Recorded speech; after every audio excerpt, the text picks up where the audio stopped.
Ladies and gentlemen, boys and girls, children of all ages, this is Hopeful Chewbacca at the Church of Chewbacca, and today we're going to go over the Set 27 Headliners pack that features the prime Pablo Sandoval, third baseman for the San Francisco Giants. It looks like it's a 95 overall card. We're going to give it a Chewie review. We're going to give it that Chewie rating and let you guys know what I think about the card and how he can fit in some people's lineups.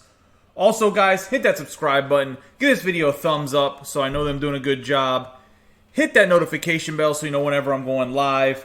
Comment below about what you think about this Pablo Sandoval. I really appreciate having conversations with you guys. Let's get into the card and see what he looks like. So another switch hitters added to MLB The Show 20. This is the third baseman Pablo Sandoval, also known as the Kung Fu Panda from the San Francisco Giants. He plays third base as his primary. He's 95 overall with diamond hitting and diamond defense. He is secondary as a catcher in first base. I've already mentioned he's a switch hitter. He throws right-handed, 5'11", 245 pounds. Hence why he had the name Kung Fu Panda, because he's pretty agile at third base for his size. So recently, as you guys know, I've been going over statistics for the cards to kind of go on what their prime is. If it's an all-star card for a certain year, I go find the statistics for that year. I'm going to guess that the prime of Pablo Sandoval is from 2009 to 2012.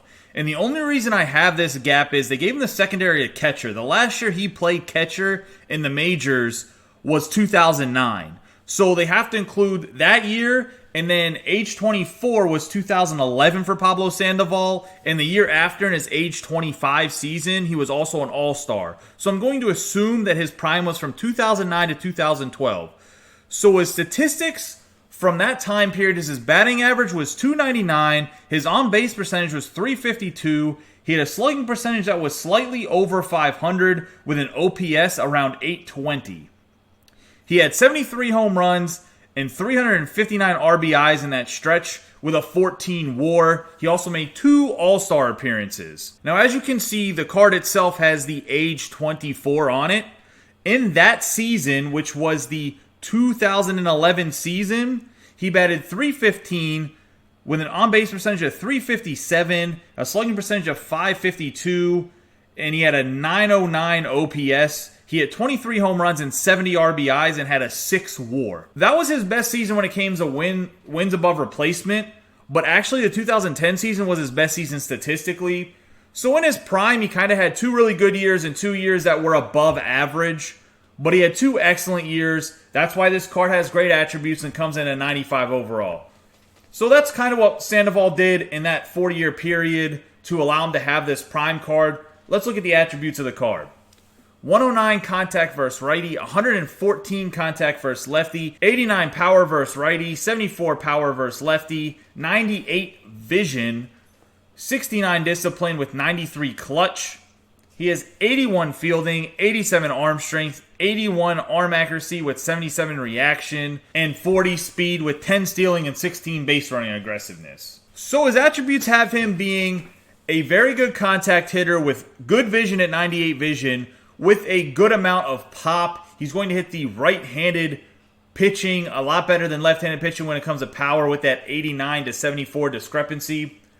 So I actually really like this card for his hitting attributes. He does have a very glitchy swing. He still has a live series card. It's like low bronze or high common.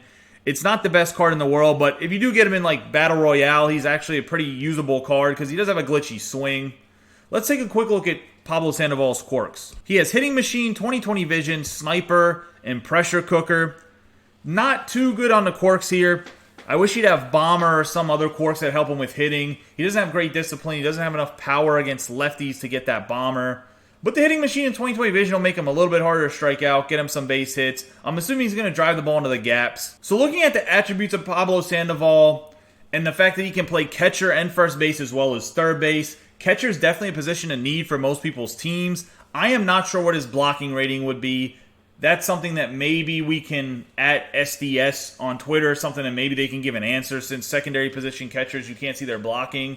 If you just look at his attributes for fielding, they're more than sufficient to play catcher. He has about the same arm strength that the Buster Posey MVP card has that you can get in the XP reward path. So I think defensively he'll be more than fine at catcher. And his hitting, I think, very good. Has a glitchy swing.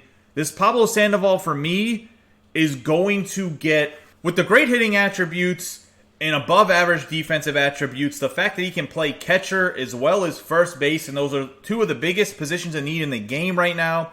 This Pablo Sandoval, Kung Fu Pandas, gonna get 4.5 Chewies here. What can I say? He's a big fluffy teddy bear, mashes the ball, plays pretty decent defense, a very good card to pick up. I'm also going to say that his price will probably settle around 50K, will drop down longer and longer the game, probably end up finishing in the next month around 25, 20K, just because I think they're going to come out with more catchers and more players that can play first base, especially with that Cody Bellinger that just came out. That's another guy that can play first base that wasn't an option before. Guys, that wraps up the review of Pablo Sandoval. Have a great day and be safe.